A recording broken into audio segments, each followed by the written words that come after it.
الله الرحمن الرحيم الحمد لله رب العالمين والصلاة والسلام على أشرف الأنبياء والمرسلين وعلى آله وصحبه ومن تبعهم بإحسان إلى يوم الدين أما بعد محترم حضرات و خواتین، دلوں کے اعمال کی اس گفتگو میں اخلاص کے تعلق سے کچھ باتیں ہم سن رہے ہیں۔ اللہ تبارک و تعالیٰ کا فضل و کرم ہے کہ اللہ تبارک و تعالیٰ نے ہمیں اس بات کا موقع دیا ہے کہ اس طرح کی اچھی باتیں ہمارے ساتھ آتی ہیں۔ اللہ تعالیٰ ہم کو اس پر عمل کرنے کی توفیق دے۔ آج کی اس درس میں اس بات کا ذکر ہم سنیں گے کہ اخلاص کی جب بات ہوتی ہے تو اس کا یہ بھی مطلب ہوتا ہے کہ میں اور آپ اللہ تبارک و تعالیٰ کے علاوہ اللہ تبارک و تعالیٰ کی مخلوق سے کسی طرح کی کوئی امید، خواہش، آرزو ہرگز نہ رکھیں اور ان کی تعریف کے ہرگز محتاج نہ ہوں۔ یہ ہرگز یہ نہ سوچیں کہ لوگ ہمارے کام کی تعریف کریں، ہماری تعریف کریں۔ اچھی طرح اس بات کو ہم اپنے ذہن میں بٹھا لیں کہ اللہ تبارک و تعالیٰ کی مخلوق سے کسی طرح کی طمع کی خواہش، آرزو کی خواہش ہرگز نہ رکھیں، ان کی تعریف کے مستحق، ان کی تعریف کے محتاج نہ رہیں۔ اور یہ چیز کب ہماری زندگی میں آ سکتی ہے؟ دو چیزیں ہیں جس پر عمل کرنے، جس کو جاننے کی وجہ سے یہ چیز مجھے اور آپ کو حاصل ہو سکتی ہے۔ یہ دو چیزیں صبر اور یقین کے ساتھ ساتھ ان دو چیزوں کو اپنانا بہت ضروری ہے۔ میں توجہ چاہتا ہوں میرے تمام آواز سننے والوں سے، اور ساتھ ساتھ ایک بات میں بتا دینا چاہتا ہوں کہ مومن کی زندگی مسلسل جد و جہد ہے۔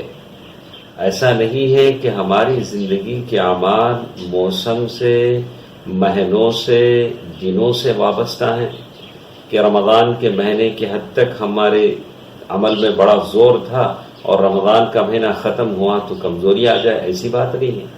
مومن کی زندگی تو جب تک جسم میں سانس چل رہی ہے تب تک وہ بڑا مسلسل جد و جہد کرنے والا ہے۔ تو میں آپ کو بتاؤں کہ ہماری زندگی تو مسلسل ایک جد و جہد ہے اللہ تبارک و تعالیٰ کی رضا حاصل کرنے کے لیے۔ تو جو رب ہمارا رمضان میں ہے وہی رب شوال میں بھی ہے۔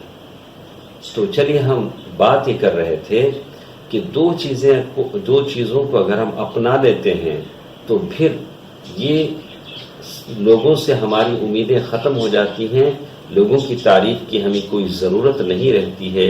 لیکن یہ دو چیزیں صبر اور یقین کے ساتھ ساتھ چلتی ہیں۔ پہلی چیز کہ آدمی اپنے رب کو پہچانے، صحیح پہچان اپنے رب کی کر لے، اللہ تبارک و تعالیٰ کے ناموں کے ساتھ، اللہ تبارک و تعالیٰ کے بلند صفات کے ساتھ وہ رب کو پہچانے کہ رب کی عظمت کیا ہے، رب کا جلال کیا ہے، اور اللہ تعالیٰ کے ہاتھ میں نفع اور نقصان ہے، اللہ تبارک و تعالیٰ دیتا اور لیتا ہے۔ پوری توجہ کے ساتھ، دل کی توجہ کے ساتھ اللہ تبارک و تعالیٰ کی طرف متوجہ ہو جائے، یہ پہلی چیز ہے جسے مجھے اور آپ کو اپنانا ہے کہ رب کی پہچان ہماری زندگیوں میں ہو۔ اس کے لیے مجلسیں بٹھائی جائیں، درس و تدریس کا انتظام کیا جائے، لوگوں کو سمجھایا جائے کہ رب کی پہچان کیا ہوتی ہے۔ یہ سب سے بڑی خدمت ہے کہ اللہ کے بندوں کو اللہ کے ساتھ جوڑا جائے، رب کی پہچان ان کو کرائی جائے، رب کی عظمت کی پہچان کروائی جائے، اور بتایا جائے کہ اللہ کے ہاتھ میں نفع اور نقصان ہے، اللہ تبارک و تعالیٰ دیتا اور لیتا ہے۔ دوسری چیز جس کو اپنا کر ہم لوگوں کی تعریف سے بے نیاز ہو جاتے ہیں، لوگوں سے ہماری امیدیں اور آرزویں ختم ہو جاتی ہیں، صرف اللہ تبارک و تعالیٰ سے ہم امید باندھتے ہیں، وہ یہ کہ ہم اس بات کو اچھی طرح جان لیں کہ اللہ کے علاوہ جو مخلوق ہے وہ بالکل عاجز ہے، کمزور ہے، کہ وہ اپنے لیے کسی نفع اور نقصان کے مالک ہوں، اس سے بڑھ کر کے وہ دوسروں کو کسی اور نفع اور نقصان دے سکیں۔ وہ اپنے لیے کچھ نہیں کر سکتے ہیں تو وہ دوسروں کو کیا دے سکتے ہیں؟ یہ دو چیزیں ہیں جس کو ہم اپنی زندگی میں اپنانا بہت ضروری ہے۔ ایک اپنے رب کی صحیح پہچان، اور صحیح پہچان رب کی کیسے ہوتی ہے؟ رب کے اسماء الحسنی کو جانیں، اچھے اچھے ناموں کی پہچان کریں، ان کے تقاضوں کو جانیں، اللہ کے بلند صفات کو جانیں۔ اسی لیے پہلے لوگوں نے کہا ہے من کان اعرف باللہ اخوف من، جو شخص اللہ تبارک و تعالیٰ کو جتنا زیادہ پہچانتا ہے اتنا زیادہ اللہ سے ڈرتا ہے۔ میرے اور آپ کے نبی صلی اللہ علیہ وسلم اللہ تبارک و تعالیٰ کو بہت زیادہ پہچانتے تھے، تو اللہ تبارک و تعالیٰ کا سب سے زیادہ ڈر نبی رحمت صلی اللہ علیہ وسلم کی دل میں تھا۔ دوسری چیز جیسے میں نے آپ نے کہا کہ آپ مخلوق کی کمزوری کو پہچانیں، ان کی عاجزی کو پہچانیں۔ ارے یہ مخلوق، یہ اللہ کے بندے اپنے لیے کچھ نہیں کر سکتے، اپنے لیے نفع نقصان کے مالک نہیں ہیں، تو یہ میرے اور آپ کے لیے کیا کر سکتے ہیں؟ میرے لیے اور آپ کے لیے کیا کر سکتے ہیں؟ اسی لیے بعض لوگوں سے پوچھا گیا کہ اخلاص کیسے حاصل ہوتا ہے؟ بہت دنوں سے ہم اخلاص کے بارے میں سن رہے ہیں، تو کبھی کوئی پوچھ سکتا ہے کہ شیخ صاحب آپ اخلاص کی بات کہتے ہیں، اخلاص کیسے حاصل ہو سکتا ہے؟ کوئی چیز ہے کہ کہیں کسی دکان سے مل جائے کہ ہم خرید لیں؟ نہیں، اخلاص دولت سے خریدی نہیں جا سکتی۔ اخلاص 3 چیزوں سے حاصل ہوتی ہے۔ آپ کے اندر اگر 3 عادتیں اگر ہیں، 3 عادتیں اگر آپ کے اندر ہیں، تو چلیے کہ اخلاص آپ کو مل گیا۔ تو سب سے بلند چیز اخلاص پانے کی عادت یہ ہے کہ آپ اس بات کو حاصل کریں کہ اللہ تبارک و تعالیٰ کی تعظیم اور اس کے قدر اور اس کے اجلال کو جانیں، مخلوق کی کمزوری کو اپنی نگاہ میں رکھیں۔ ایک طرف آپ کی نگاہ میں رب کی قدر و منزلت ہو، رب کا جلال ہو، رب کی عظمت ہو، دوسری طرف مخلوق، میری مراد مخلوق سے اللہ تعالیٰ کے علاوہ جتنے بھی ہیں سب مخلوق ہیں، ان کی کمزوری، عاجزی، بے کسی آپ کی نگاہوں میں ہو، اور آپ ہرگز یہ کوشش نہیں کریں گے کہ رب کی بندگی کرتے ہوئے ان لوگوں کی خوشی حاصل کریں۔ اللہ اللہ، ہاں، رب کی بندگی کریں، نمازیں پڑھیں، روزے رکھیں، اور چاہیں کہ یہ لوگ آپ کی تعریف کریں، ایسا تو نہیں ہوگا۔ رب کی قدر و عظمت کو ہم نے جانا تو جو بھی کریں گے رب کے لیے کریں گے۔ یہ پہلی عادت ہوگی جس کے ذریعے آپ اخلاص کو پا سکیں گے۔ ایک دوسری عادت جس کو اپنانا ضروری ہے وہ یہ کہ آپ ہمیشہ اس بات کو سمجھیں کہ آپ کی دل کی خبر اللہ تبارک و تعالیٰ کو ہے۔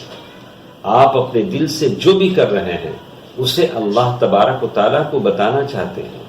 اللہ تبارک و تعالیٰ ہمیشہ آپ کے دل کی باتوں کو جانتا ہے، تو ایسا نہیں ہوگا کہ آپ اپنے دل کی باتیں، دل کے اعمال اللہ تبارک و تعالیٰ کو چھوڑ کر ضعیف بندوں، کمزور بندوں، عاجز بندوں کو راضی کرنے میں لگا دیں، ایسا تو نہیں ہوگا۔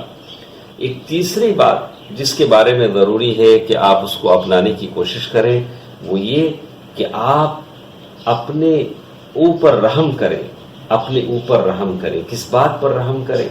اس بات پر رحم کریں کہ اگر آپ اپنی زندگی میں، آپ اور میں جو بھی عمل کرتے ہیں، اگر وہ اللہ کو چھوڑ کر بندوں کو بتانے کے لیے عمل کریں تو ایک دن ایسا آئے گا حشر کا دن کہ آپ کے اور میرے نام اعمال میں کوئی صحیح عمل نہیں ہوگا، سارے کے سارے اکارت ہو جائیں گے۔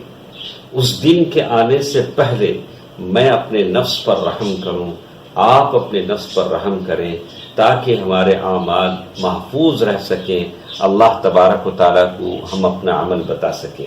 تو یہ کچھ باتیں آج کے درس میں ہمارے ساتھ تھیں، انشاءاللہ کل اور باتیں ہمارے ساتھ رہیں گی۔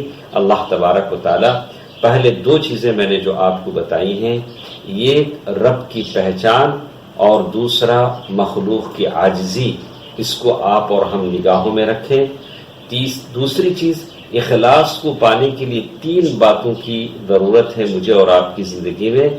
ایک یہ کہ آدمی رب کے قدر کو جانے اور مخلوق کی عاجزی کو جانے، اور اس بات کو جانے کہ دلوں کی ساری باتیں اللہ تعالیٰ کو بتائیں اور اپنی ساری عبادتیں اللہ تعالیٰ کے لیے کریں۔ ایسا تو نہیں ہے کہ رب کو جاننے کے بعد ضعیف مخلوق، کمزور مخلوق کو ہم یہ کہیں کہ ہمارے دلوں کے سارے اعمال اللہ کے لیے، اس مخلوق کے لیے ہے، یہ غلط ہے۔ تیسری چیز، جیسے انہوں نے کہا کہ اپنے نفس پر میں اور آپ رحم کریں، دنیا کے سارے اعمال جو ہم کرتے ہیں، کہیں ایسا نہ ہو کہ اخلاص نہ ہونے کی وجہ سے ہمارا دامن ان نیک اعمال سے کل حشر میں خالی ہو جائے اور ہمارے سارے اعمال اکارت ہو جائیں، العیاذ باللہ۔ اللہ تعالیٰ مجھے اور آپ کو اس سے بچائے۔ کچھ باتیں کل کے درس میں ہمارے ساتھ ہوں گی۔ اللہ تعالیٰ مجھے اور آپ کو ہمیشہ اپنی بندگی میں رکھے، آمین۔ والسلام علیکم ورحمۃ اللہ وبرکاتہ۔